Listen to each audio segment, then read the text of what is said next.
Hello everyone. आज हम लोग बेटा बात करने वाले हैं हमारे नेक्स्ट टॉपिक के बारे में। और हमारा नेक्स्ट टॉपिक क्या है? एम्पेरिकल फॉर्मूला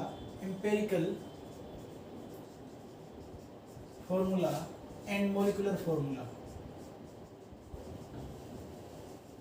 कैसे कैलकुलेट करते हैं, क्या होते हैं एम्पेरिकल फॉर्मूला और मॉलिक्यूलर फॉर्मूला को कैसे कैलकुलेट करते हैं बेटा? ये है क्या? एक्चुअल में जो एम्पेरिकल फॉर्मूला होता है ना बेटा, वो रिप्रेजेंट करता है simplest whole number ratio.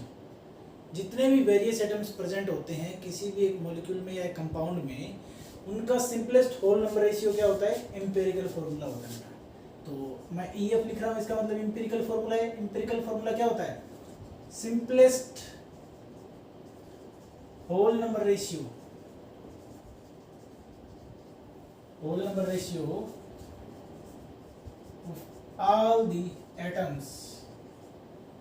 of all the atoms present in the molecule or compound। ठीक है, ये क्या होता है? ये सिंपलेस्ट होल नंबर रेशियो होता है कि जितने एटम प्रेजेंट है वो किस रेशियो में, किस होल नंबर रेशियो में प्रेजेंट है किसी कंपाउंड में।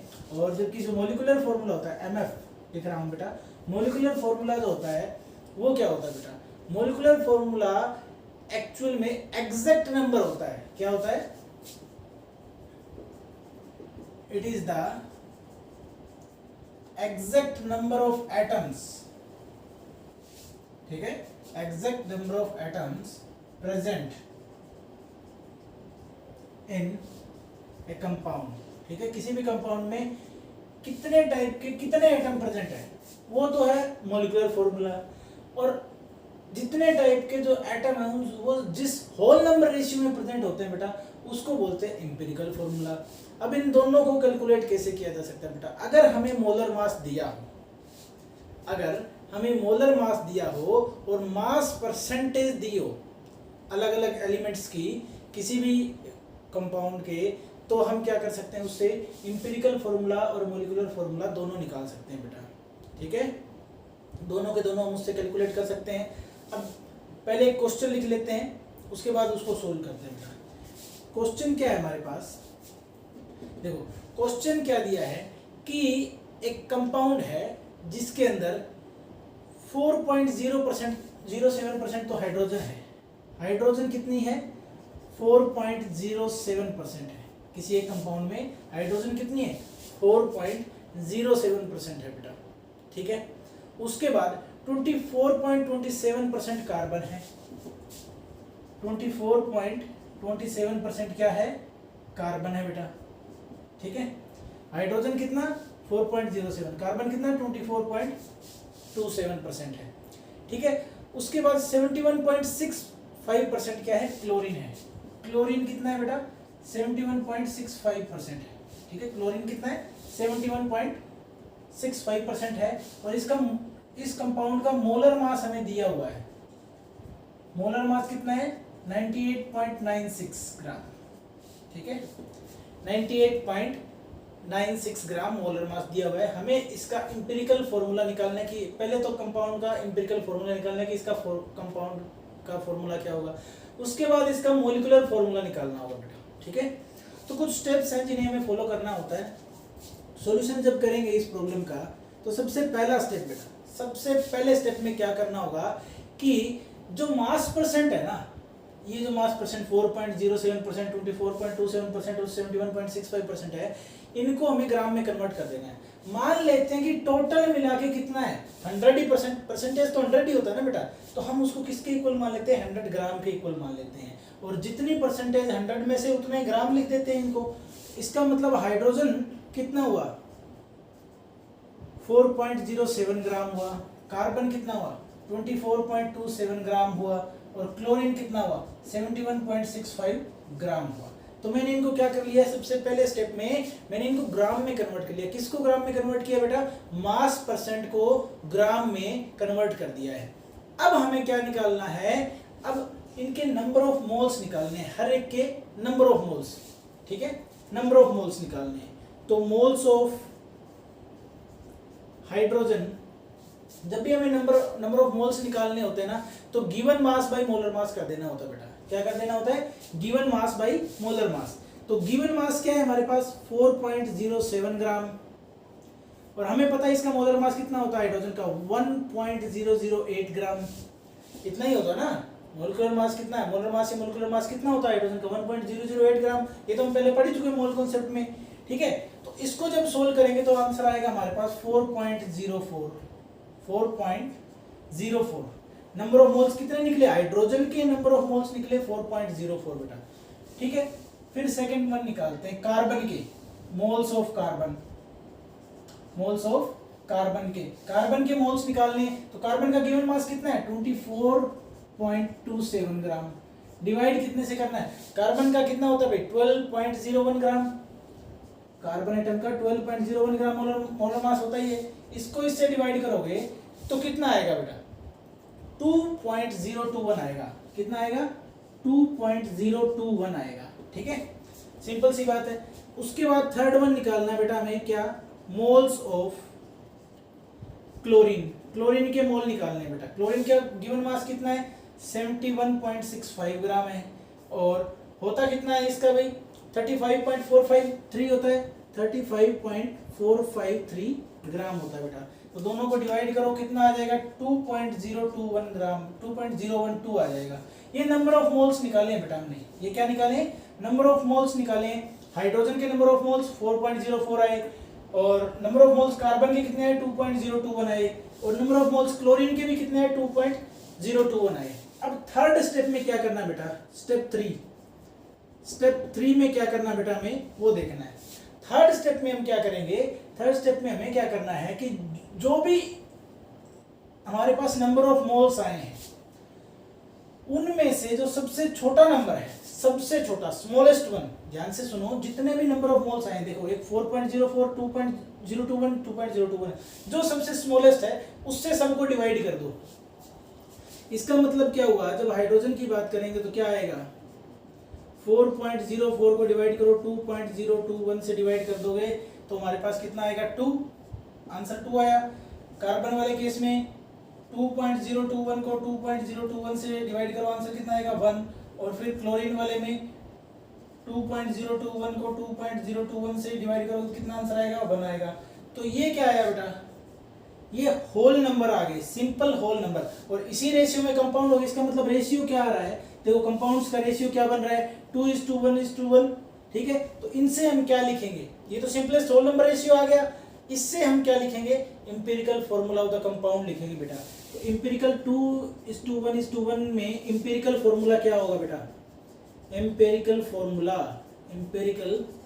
फॉर्मूला इससे क्या लिखा जाएगा बेटा कि दो हाइड्रोजन दो हैं, ठीक है भाई, मैंने हाइड्रोजन लिखे 2 लिख दिए, कार्बन 1 है, ठीक है, मैंने कार्बन 1 लिख दिया, क्लोरीन 1 है, मैंने क्लोरीन भी 1 लिख दिया। CH2Cl क्या हुआ बेटा, इसका इंपेरिकल फॉर्मूला हो गया बेटा।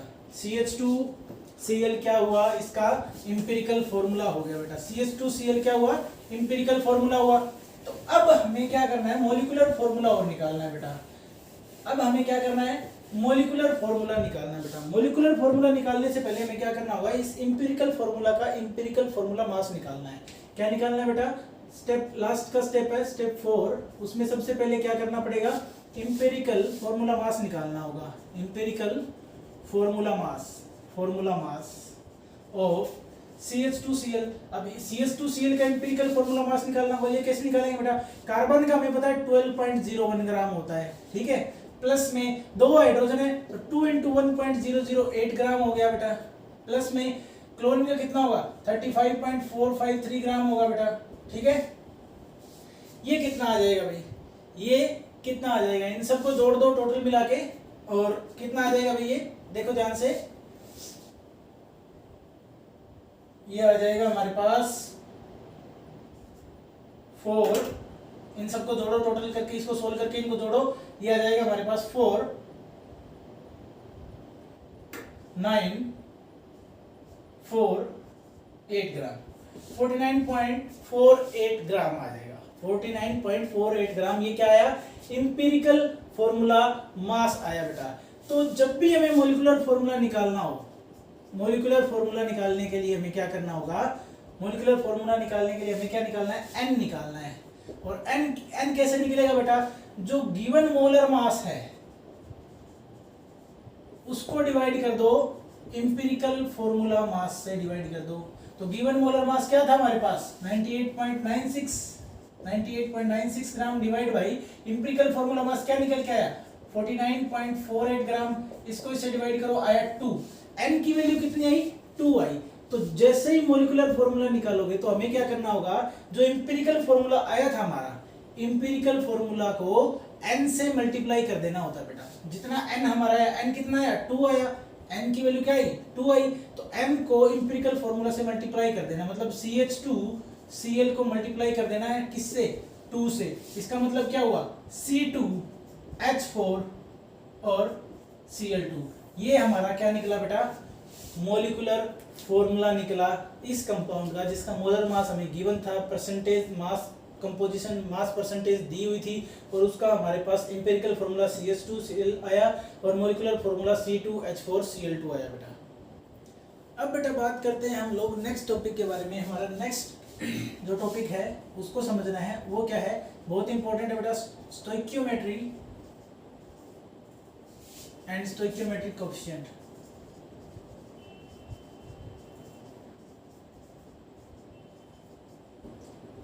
स्टोइकियोमेट्री का मीनिंग क्या है बेटा, इसका मतलब होता है कैलकुलेशन ऑफ मासेस और वॉल्यूम।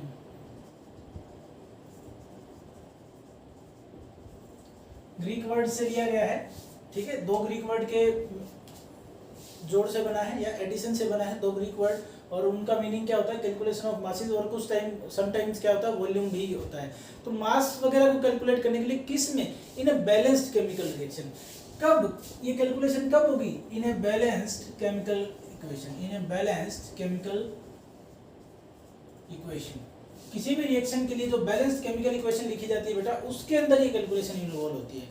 अब पहली चीज तो हमें ये पता होना चाहिए कि बैलेंस्ड केमिकल इक्वेशन में हमें कौन कौन सी इंफॉर्मेशन मिलती है। अब मान लो मेरे पास एक एग्जांपल ले लेता हूं, मैं मीथेन लिया, CH4 gas plus 2O2 gas, 2O2 gas, और इससे हमें क्या मिल रहा है CO2 प्लस 2H2O मिल रहा है। क्या मिल रहा है, CO2 गैस प्लस 2H2O, ठीक है, ये भी गैसियस फॉर्म में यानी वाटर वेपर्स मिल रहे हैं, ठीक है। पहली इंफॉर्मेशन तो देखो सारे के सारे किसमें, गैसियस फॉर्म में। कौन कौन से, इस साइड के दोनों चीज क्या कहलाते हैं बेटा, रिएक्टेंट्स कहलाते हैं। क्या कहलाते हैं, रिएक्टेंट्स। एरो हेड की तरफ जो भी होता है वो क्या कहलाता है, प्रोडक्ट्स कहलाते हैं बेटा। क्या कहलाते हैं, प्रोडक्ट्स कहलाते हैं। तो रिएक्टेंट और प्रोडक्ट सारे, पहली इंफॉर्मेशन तो क्या निकल के आती है, गैसियस फॉर्म में। ऐसे ही सॉलिड में भी हो सकते हैं, लिक्विड में भी हो सकते हैं, कुछ गैस होते हैं, कुछ सॉलिड हो सकते हैं, कुछ लिक्विड हो सकते हैं, ऐसा भी पॉसिबल होता है बेटा, ठीक है ना।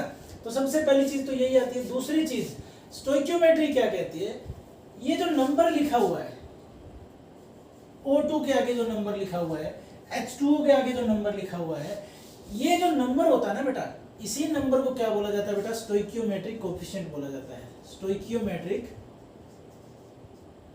कोएफिशिएंट बोला जाता है बेटा, स्टोइकियोमेट्रिक कोएफिशिएंट बोला जाता है। स्टोइकियोमेट्रिक कोएफिशिएंट किसको बोला जाता है बेटा, किसी भी एलिमेंट, एक बैलेंस्ड केमिकल इक्वेशन में किसी भी एलिमेंट के आगे जो नंबर लिखा जाता है, जो न्यूमेरिक फॉर्म होती है, उसी को स्टोइकियोमेट्रिक कोएफिशिएंट बोला जाता है बेटा। और ये हमें किस बारे में बताता है, ये क्या नॉलेज हमें देता है, क्या इंफॉर्मेशन हमें देता है, ये अमाउंट बताता है। ये क्या चीज बताता है, हमें अमाउंट बताता है, उस सब्सटेंस का, उस एलिमेंट का अमाउंट बता रहा है। अब वो कैसे भी बता सकता है, मोल में बता सकता है, ग्राम में बता सकता है, उसको हम वॉल्यूम के लिए ml में भी यूज कर सकते हैं, ठीक है। तो वो किसी भी फॉर्म में हमें क्या बताएगा, अमाउंट बताएगा बेटा। अब जैसे कि इससे क्या इंफॉर्मेशन निकल के आती है, क्योंकि इसके आगे कुछ नहीं लिखा है, इसका मतलब मैं मान लूं कि इसके आगे 1 लिखा होगा, 1 से मल्टीप्लाई किया होगा ना। इसका स्टोइकियोमेट्रिक कोएफिशिएंट मीथेन का CH4 का क्या हुआ, 1 हुआ, O2 का 2 हुआ, CO2 का भी 1 हुआ, क्योंकि इसके आगे कुछ नहीं लिखा हुआ है। जिसके आगे कुछ नहीं लिखा होता है उसके आगे 1 मान लेना है, सिंपल सी बात है। और H2O के आगे 2 लिखा है। इसका मतलब ये क्या कह रहा है कि 1 मोल CH4, 1 मोल मीथेन रिएक्ट करती है 2 मोल ऑफ O2 के साथ, 2 मोल ऑक्सीजन के साथ, और प्रोड्यूस करती है 1 mole of CO2 and 2 mole of H2O, ठीक है। एक तो ये अमाउंट बता रहा है कि कितने मोल ने कितने मोल के साथ रिएक्ट करके कितने मोल कौन सा प्रोडक्ट प्रोड्यूस किया है बेटा। दूसरा हम क्या कह सकते हैं, ये भी कह सकते हैं कि एक मॉलिक्यूल CH4 का दो मॉलिक्यूल O2 के साथ रिएक्ट करके एक मॉलिक्यूल बनाएगा CO2 का, दो मॉलिक्यूल बनाएगा H2O का। तो यानी हम इसको मॉलिक्यूल की फॉर्म में भी लिख सकते हैं, मोल है, मॉलिक्यूल है, और अगर लिखना चाहें क्या, वॉल्यूम की फॉर्म में। अब स्टैंडर्ड STP पे, standard temperature and pressure, STP का मतलब होता है स्टैंडर्ड टेम्परेचर एंड प्रेशर, ठीक है, 25 डिग्री सेल्सियस 1 एटमॉस्फेरिक प्रेशर, ठीक है, ये, या फिर 25 डिग्री सेल्सियस ना लिखो तो 293 केल्विन लिख सकते हो, ठीक है। इसके ऊपर जो गैस की वॉल्यूम होती है, किसी आइडियल गैस की वॉल्यूम होती है, वो क्या होती है, 22.4 लीटर होती है बेटा, क्या होती है, 22.4 लीटर होती है। अब 22.7 लीटर होती है, 4 नहीं होती, 22.7 लीटर होती है बेटा। तो 22.7 लीटर वॉल्यूम है, ये कहता है कि 22.7 लीटर वॉल्यूम, अब चूंकि 1 है तो 1 से मल्टीप्लाई करोगे 22.7 लीटर ही रहेगा। इतनी वॉल्यूम गैस की, अब 22.7 को 2 से मल्टीप्लाई कर दो, कितना आएगा, 45.4 ml ऑफ O2 के साथ रिएक्ट करके 22.7 जो लीटर है वो बनाएगी CO2, और 45.4 लीटर क्या बनाएगी, H2O बनाएगी बेटा। सिंपल सी चीज है। इसी चीज को बोलते हैं बेटा स्टोइकियोमेट्री और स्टोइकियोमेट्रिक कोफिशिएंट। स्टोइकियोमेट्री से ही हमें पता चलता है बेटा कि किसी रिएक्शन में किस चीज का कितना अमाउंट तो प्रोड्यूस हुआ है, कितना अमाउंट उसमें रिड्यूस हुआ है। सिंपल सी चीज है बेटा, ठीक है। इसके बाद बात करते हैं बेटा हम हमारे नेक्स्ट टॉपिक के बारे में, जिसका नाम है लिमिटिंग रिएजेंट। क्या नाम है, लिमिटिंग रिएजेंट। ये लिमिटिंग रिएजेंट का कॉन्सेप्ट बड़ा ही अनोखा बेटा, सिंपल भी है और पेचीदा भी है, दोनों ही तरीके से कह सकते हो। अगर समझ में आ गया तो बहुत ही सिंपल है, समझ में नहीं आया तो बहुत पेचीदा है। अगर सिंपलेस्ट वर्ड्स में कहा जाए कि लिमिटिंग रिएजेंट क्या है, तो किसी भी रिएक्शन में वो रिएक्टेंट जो अपने खत्म होने के साथ ही रिएक्शन को स्टॉप कर दे। कहने का मतलब क्या है, मान लो मेरे पास एक तो A है, एक B है, और इससे मुझे C और D मिल रहे हैं। ये एक जनरल रिएक्शन है, ठीक है। A, B से C और D मिल रहे हैं। मान लो A है मेरे पास 10 मोल, B है मेरे पास 50 मोल, ठीक है। A 10 मोल है, B 50 मोल है, 10 मोल 50 मोल। इससे बन क्या रहा है, कुछ अमाउंट C का बन रहा होगा, कुछ अमाउंट D का बन रहा होगा, ठीक है ना। अब मान लो मेरे पास क्या बन रहा होगा, चलो ऐसा कर लेते हैं C प्लस D है ना, तो मान लेते हैं कि C बन रहा है मेरे पास 10 मोल ही, और D क्या बन रहा है मेरे पास 60 मोल बन रहा है, और 30 मोल ही बन रहा है, 30 मोल बन रहा है। D क्या बन रहा है, 30 मोल बन रहा है। तो इनमें से जो रिएजेंट या जो रिएक्टेंट C के 10 मोल बनने पर और D के 30 मोल बनने पर खत्म हो जाए, वही हमारा क्या होगा बेटा, लिमिटिंग रिएजेंट। लिमिटिंग रिएजेंट का मतलब जो खुद खत्म होने के साथ ही रिएक्शन को लिमिट कर दे, आगे प्रोसीड ना होने दे, चाहे ये बचा ही रह जाए, चाहे B पूरा कंज्यूम ही ना हो। एक पूरा कंज्यूम होते ही अगर रिएक्शन स्टॉप हो जाती है और B बचा हुआ है, फिर भी रिएक्शन स्टॉप होगी, प्रोडक्ट और फॉर्म नहीं हो रहा है, इसका मतलब ये क्या कर रहा है, ए लिमिट कर रहा है। ए क्या कर रहा है, लिमिट कर रहा है रिएक्शन को स्टॉप होने के लिए। वो क्या कर रहा है कि लिमिट कर दिया रिएक्शन को, उसको लिमिट लगा दिया कि इतनी हो सकती है जितनी मेरी कैपेसिटी है। सिंपल सी बात है बेटा, जब हम लोग क्या करते हैं, घर पे चाय बनाते हैं ना, तो चाय बनाने के लिए हमें क्या चाहिए भाई, सिंपल सी बात है, शुगर चाहिए और मिल्क चाहिए, है ना। शुगर और मिल्क चाहिए। आपके पास एक स्पून है शुगर की, और मिल्क आपके पास है एक ग्लास, ठीक है। और आपको चाय बनानी है कितने के लिए, 1 पर्सन के लिए, और वो कितनी होगी, 1 कप होगी, ठीक है।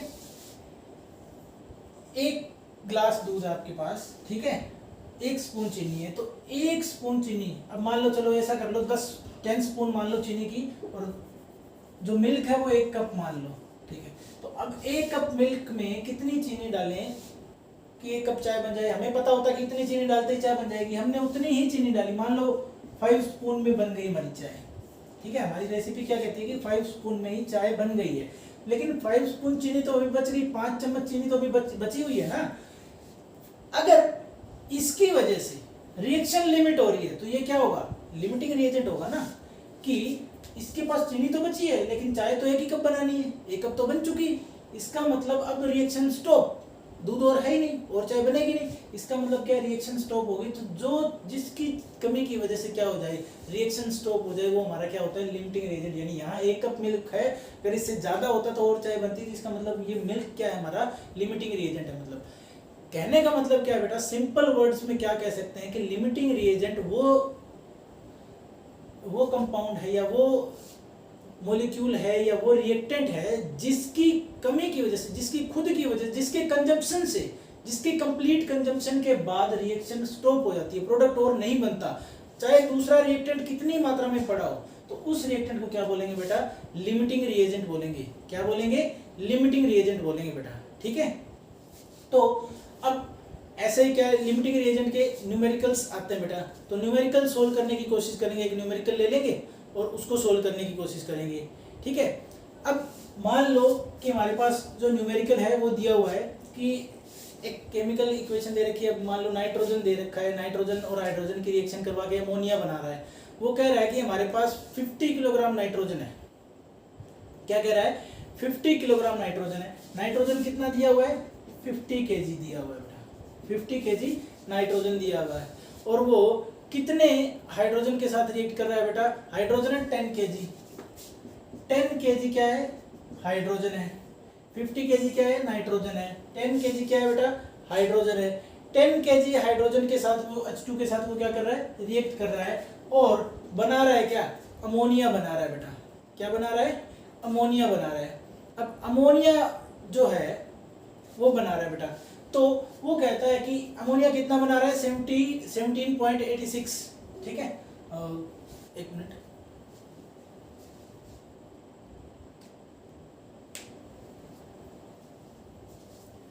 तो जितना इसने अमोनिया बनाई, इसने क्या बनाया, अमोनिया बनाया। तो अब ये कह रहा है कि इस रिएक्शन में अमोनिया जो बनी है, अब इस रिएक्शन में लिमिटिंग रिएजेंट ढूंढना है, लिमिटिंग रिएजेंट कौन सा है। तो सिंपल सी बात है बेटा, नंबर ऑफ मोल्स निकालने पड़ेंगे सबसे पहले।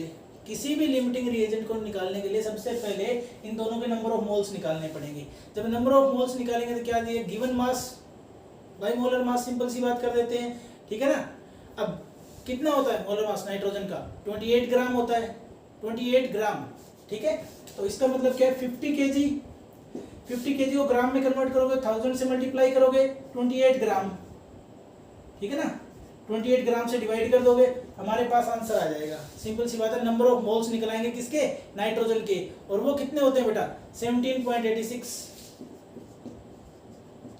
इंटू 10⁻² हो जाएगा बेटा, 2 मोल्स, ठीक है। इतने नंबर ऑफ मोल्स नाइट्रोजन के निकल आएंगे, ये नाइट्रोजन की बात थी। ऐसे ही हाइड्रोजन के नंबर ऑफ मोल्स निकल आएंगे बेटा। लेकिन बैलेंस, सबसे पहला स्टेप क्या होता है बेटा, बैलेंस केमिकल इक्वेशन देखनी है। तो बैलेंस केमिकल इक्वेशन क्या होती है, नाइट्रोजन प्लस 3H2 से क्या बनता है, 2NH3 बनता है बेटा। अमोनिया की रिएक्शन यही होती है, हैपर प्रोसेस में बनती है। सिंपल है, तुमने पढ़ी है 10th क्लास में, एग्जाम्पल आ जाता है, वैसे तो नहीं आता तो अभी भी बता देता हूँ कि नाइट्रोजन प्लस 3H2 2NH3 बनाता है। तो ये 3 मोल है, ये तो एक ही मोल, इसका एक ही मोल रिएक्ट कर रहा था, इसके 3 मोल रिएक्ट कर रहे हैं। तो अगर इसके नंबर ऑफ मोल्स निकालने हैं, हाइड्रोजन के नंबर ऑफ मोल्स अगर हमें निकालने हैं, तो सबसे पहली बात तो कितना था, 10 केजी, इनटू में 1000 करना होगा, डिवाइड बाय कितना, हाइड्रोजन कितना होता है बेटा 1.0008, तो दोनों दो का कितना होगा 2.016 ग्राम, यही होगा ना, इतना ही तो होगा, यही तो है। अब इससे हमारे पास क्या आ जाएगा, इसके नंबर ऑफ मोल्स आ जाएंगे बेटा। इसके नंबर ऑफ मोल्स कितने आएंगे, 4.96 इंटू 10⁻² मोल आ जाएगा बेटा, इतना आ जाएगा हमारे पास। देखो 4.96 आ रहा है और इसके नंबर ऑफ मोल्स कितने आए, 17.86 आए, ठीक है। अब देखो बेटा, हमारे पास क्या है, नाइट्रोजन के मोल आ गए, हाइड्रोजन के आ गए। तो ये क्या कह रहा है कि 1 मोल नाइट्रोजन के साथ 3 मोल रिएक्ट कर रहे हैं। इसका मतलब क्या हुआ, 4.96, अब 1 मोल नाइट्रोजन के साथ यानी 17.86, ठीक है, इंटू 10⁻², इंटू में क्या कर देना है 3 मोल हाइड्रोजन के divide by 1 mole of nitrogen. तो 1 मोल से मोल कट जाएंगे नाइट्रोजन के, और इसको मल्टीप्लाई कर दो तो 5.86 इंटू 10⁻³ मोल आ जाएंगे। इतने हाइड्रोजन के मोल हमें चाहिए, लेकिन हमारे पास है कितने हाइड्रोजन के मोल? 4.96 ही है बेटा। चाहिए कितने? 5.86 इंटू 10⁻³ चाहिए। इसका मतलब चाहिए तो इतने, है इतने, यानी जो कम है वही हमारा लिमिटिंग रिएजेंट है बेटा। तो यही क्वेश्चन आता है कि आपको इसमें क्या करना है, लिमिटिंग रिएजेंट फाइंड आउट करना है। तो लिमिटिंग रिएजेंट को फाइंड आउट कैसे करना है बेटा? सबसे पहले बैलेंस्ड केमिकल इक्वेशन लिखनी है, उसके बाद जो वेट हमें दिया गया उससे, जो मास दिया गया उससे हमें क्या निकालना है, नंबर ऑफ मोल्स निकालनी है। नंबर ऑफ मोल्स ये केजी में था, हमें क्या है, हमें पता है कि नाइट्रोजन का मोलर मास ग्राम में होता है, तो केजी को ग्राम में कन्वर्ट करने के लिए हमने 1000 से मल्टीप्लाई कर दिया है, सिंपल सी बात है इसको, और डिवाइड कर दिया ग्राम से, फिर ग्राम ग्राम, सिंपल, ग्राम से ग्राम कैंसिल आउट हो जाएगा, हमारे पास मोल आ जाएंगे। ऐसे ही हाइड्रोजन के मोल निकाले बेटा, 10 केजी दिया हुआ था, 1000 डिवाइड बाय 2.016 ग्राम। उसके बाद क्या था कि इक्वेशन क्या कहती है कि 1 मोल नाइट्रोजन के लिए 3 मोल हाइड्रोजन चाहिए, 1 मोल नाइट्रोजन के लिए 3 मोल हाइड्रोजन चाहिए। इसका मतलब क्या हुआ कि नाइट्रोजन के इतने मोल के लिए 3 मोल ऑफ नाइट्रोजन चाहिए, ठीक है, 3 मोल ऑफ हाइड्रोजन चाहिए, सॉरी, तो उसको 3 से मल्टीप्लाई कर दो तो टोटल मोल ऑफ कितने आ जाएंगे हाइड्रोजन के, हमारे पास 5.86 इंटू 10⁻³ आ जाएंगे। लेकिन हमारे पास है कितने, 4.96 ही है। इसका मतलब इसकी कमी है, चाहिए इतने, चाहिए 5.86 है 4.96। इसका मतलब क्या है, जिसकी कमी है वही हमारा लिमिटिंग रिएजेंट है बेटा। इसके बाद बेटा हमारे पास छोटे छोटे 3-4 टॉपिक बचते हैं, कंसंट्रेशन टर्म्स बचती है हमारे पास। क्या बचती है? कंसंट्रेशन टर्म्स, या फिर जिनको तुम्हारी बुक ने लिखा होगा रिएक्शंस ऑर्गेनिक केमिस्ट्री में, उनमें जो कंसंट्रेशन टर्म यूज होती है उनके बारे में बात करता है। तो सबसे पहली चीज, कंसंट्रेशन को रिप्रेजेंट करने के लिए मास परसेंट का यूज किया जाता है बेटा। मास परसेंट का मतलब क्या होता है कि mass of solute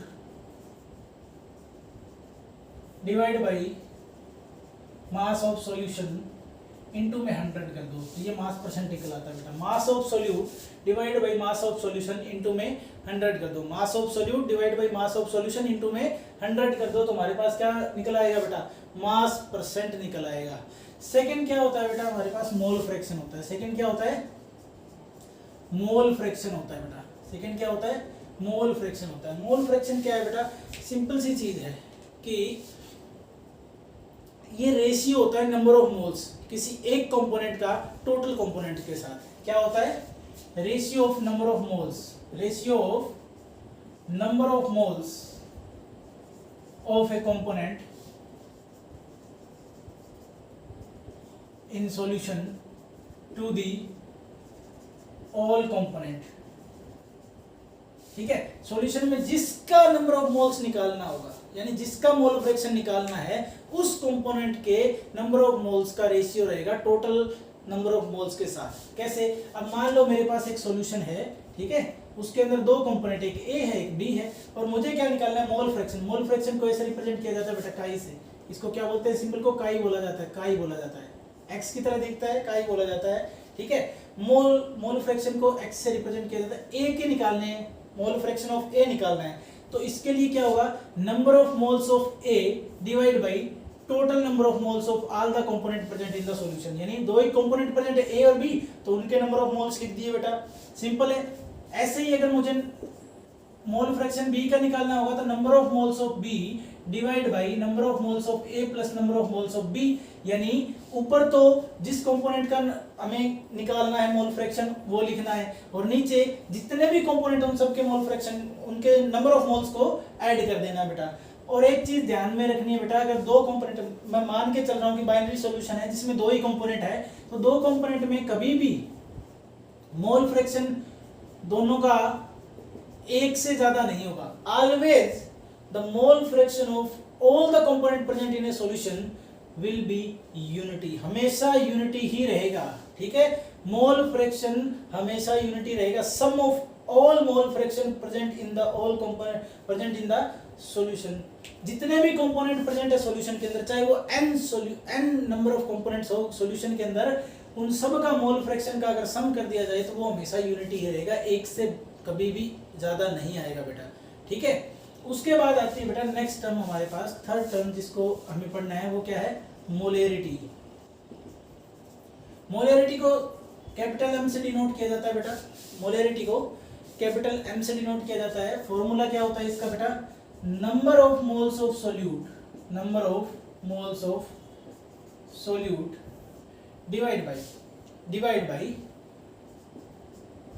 volume of solution in liter, volume of the solution in litre, यानी number of moles of solute पर litre solution is known as molarity. Molarity किसको बोलते हैं बेटा? Number of moles of solute in पर litre volume of this solution, यानी solution की 1 litre volume में, किसी भी सॉल्यूशन की 1 लीटर वॉल्यूम में सोल्यूट के नंबर ऑफ मोल्स जितने होते हैं उसी को क्या बोलते हैं बेटा? उसकी मोलैरिटी कहा जाता है बेटा। और इसके बारे में एक इंपॉर्टेंट चीज क्या है बेटा? मोलैरिटी के बारे में इंपॉर्टेंट चीज क्या है कि ये टेम्परेचर डिपेंडेंट होती है। क्या होती है? टेम्परेचर डिपेंडेंट होती है, यानी टेम्परेचर के साथ वेरी करती है। क्यों वेरी करती है? क्योंकि वॉल्यूम, इसमें वॉल्यूम कंस्टिट्यूट है बेटा, इसमें क्या है? वॉल्यूम कंस्टिट्यूट है, और वॉल्यूम क्या टेम्परेचर के साथ वेरी करती है, इसीलिए ये मोलैरिटी भी टेम्परेचर के साथ चेंज होती है। क्वेश्चन कई बार आता है बेटा, जेईई नीट में भी पूछा गया है कि मोलैरिटी या मोलैलिटी, 2 टर्म होती है, इनमें से कौन सी, या 4 टर्म दे देगा, उसमें से कौन कौन सी क्या होगी? टेम्परेचर डिपेंडेंट होगी या टेम्परेचर इंडिपेंडेंट होगी। तुम्हारे पास जो लास्ट टर्म आती है बेटा वो क्या है तुम्हारे लिए? वो है मोलैलिटी। पहले मोलैरिटी पढ़ा, हम पढ़ेंगे मोलैलिटी। मोलैलिटी को स्मॉल m से डिनोट करते हैं बेटा, मोलैरिटी को कैपिटल M से, मोलैलिटी को स्मॉल m से डिनोट करेंगे बेटा, ठीक है। अब इसका फॉर्मूला क्या होगा बेटा? Number of moles of solute, number of moles of solute divide by mass of solvent in KG, mass of solvent in KG, यानी कि number of moles of solute present in 1 kg of the solvent, यानी 1 kg solvent में कितने number of moles of solute present होंगे, उसी को क्या बोलते हैं बेटा? मोलैलिटी कहा जाता है। और मोलैलिटी हमेशा टेम्परेचर इंडिपेंडेंट होती है बेटा। ये क्या होती है? टेम्परेचर इंडिपेंडेंट होती है, इंडिपेंडेंट होती है, टेम्परेचर इंडिपेंडेंट होती है, यानी डिपेंड नहीं करती है, टेम्परेचर के साथ चेंज नहीं करती। क्यों? क्योंकि देखो मास कभी भी टेम्परेचर पे डिपेंड नहीं करता है, जबकि वॉल्यूम डिपेंड करती है। इसीलिए मोलैरिटी तो टेम्परेचर डिपेंडेंट होती है और मोलैलिटी टेम्परेचर इंडिपेंडेंट होती है बेटा, ठीक है। तो ये इसके साथ आपका फर्स्ट यूनिट कंप्लीट हो गया बेटा।